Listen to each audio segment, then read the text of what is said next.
Hello friends, welcome to my YouTube channel. Today we are going to discuss about divisibility rule. divisibility rule मतलब क्या होता है? विभाज्यता का नियम। विभाज्यता का नियम क्या होता है? जैसे कि आपको क्या करना है कि मान लीजिए कोई आपको बता दिया टू। टू किससे डिवाइड होगा? मतलब सॉरी, टू मतलब मान लीजिए कोई संख्या दे दी आपको 144। तो बोला कि ये टू से डिविजिबल होगा कि नहीं। तो आपको देखना है कि अंतिम संख्या टू से डिविजिबल है। हाँ है, तो ये पूरी संख्या टू से डिविजिबल होगी। और उसी प्रकार अगर तीन को देखें हम, तीन क्या कहता है? तीन कहता है कि अगर उन संख्याओं का सम को, उन संख्याओं के योग को मैं डिवाइड कर लेता हूँ तो उस पूरी संख्या को भी तीन से डिवाइड कर लूँगा। तीन यही कहता है। तो इसको योग इसका करिए तो 1 4 5 5 4 9 आ गया 9। तो थ्री 9 को डिवाइड कर सकता है, तो थ्री इसको भी डिवाइड करेगा, इस संख्या को भी।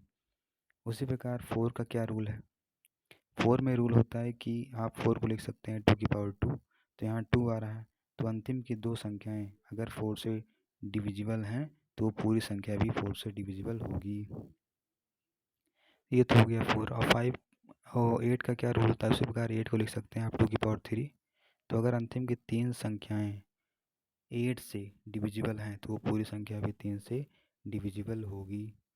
तो ये हो गया। अब उसके बाद अगर फाइव की बात करें हम, तो फाइव में अंतिम में अगर 5 की पावर 1 है, 5 की पावर क्या है 1, तो यहाँ अगर अंतिम में एक जीरो आता है या यही खुद संख्या या आ जाती है यानी 5, तो वो संख्या, वो पूरी संख्या डिविजिबल होगी 5 से। और उसी प्रकार अगर 25 की बात करें, 25 को आप लिख सकते हैं 5 की पावर 2। तो 5 की पावर 2 मतलब यहाँ दो जीरो आ जाएं, अंतिम में दो जीरो आएँ, या अंतिम में क्या आ जाए 25, तो वो संख्या क्या होगी 25 से डिविजिबल होगी। देखिए 5 से 25 को क्या किया गया है, एकदम टू कॉपी किया गया, मतलब उसी रूल को। उसके बाद क्या है? उसके बाद आपका आ जाता है डिजिबिलिटी रूल ऑफ सिक्स। सिक्स को आप लिख सकते हैं 2 × 3। तो यानी इसमें टू का भी डिविजिबिलिटी रूल होना चाहिए और थ्री का भी। जब दोनों सेटिस्फाई होंगे तो वो संख्या सिक्स से डिविजिबल होगी। यानी कि अंतिम संख्या टू से डिविजिबल हो और इनका सम, इनका योग थ्री से डिविजिबल हो, तो वो संख्या सिक्स से डिविजिबल होगी। उसके बाद है डिजिबिलिटी रूल ऑफ 11।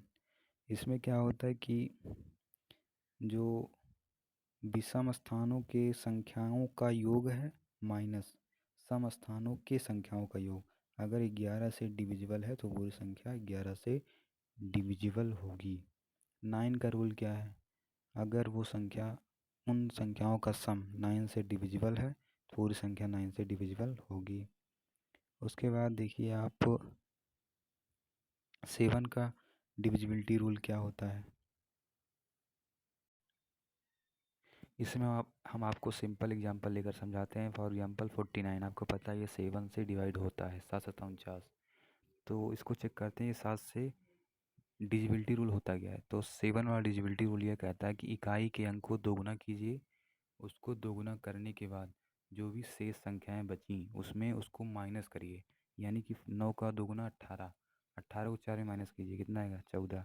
अब 14 अगर 7 से, यानी जो आने वाली संख्या माइनस करने के बाद अगर वो 7 से डिवाइड है तो वो पूरी संख्या 7 से डिवाइड होगी। सही बात है, इसको 7 से डिवाइड हो जाएगा, 7 दूनी 14, तो इसीलिए 49 भी 7 से डिवाइड होगा, 7 7 49। हमने आपको यहाँ छोटी संख्या दिखाई है, आप बड़ी संख्याएं भी ले सकते हैं। बस यही रूल याद रखना है कि अंतिम वाली संख्या का दोगुना करिए और शेष में माइनस करिए, तो जो भी आएगा अगर वो 7 से डिविजिबल है तो पूरी संख्या 7 से डिविजिबल होगी। एक एग्जाम्पल और देखते हैं 35। 35 में 5 का दोगुना कीजिए 10।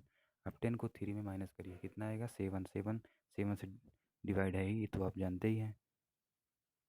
7 का एक और डिजिबिलिटी ट्रिक है, ये ट्रिक होती है कि अगर कोई भी सम संख्या क्या होती है जो 2 से डिवाइड हो जाए। तो सम संख्या जैसे अगर 6 बार आ जाए, 12 बार आ जाए, 18 बार आ जाए, तो वो फिक्स है, वो 7 से डिवाइड होंगी। आपको याद रखना है 7। 7 से आपको याद रखना है कि 7 - 1 कितना आएगा 6। तो तो इसका मतलब अगर कोई संख्या 6 बार आ जाए, कौन संख्या, सम संख्या 6 बार रिपीट, बार बार बार बार, और क्या कहते हैं सम संख्या 6 बार आ जाए, 6 दूनी 12 बार आ जाए, 6 तिरिक 18 बार आ जाए, इतनी बार आती हैं तो ये संख्याएं क्या होंगी, 7 से डिवाइड होंगी। ये एक ट्रिक आप मान सकते हैं, ये एक ट्रिक है।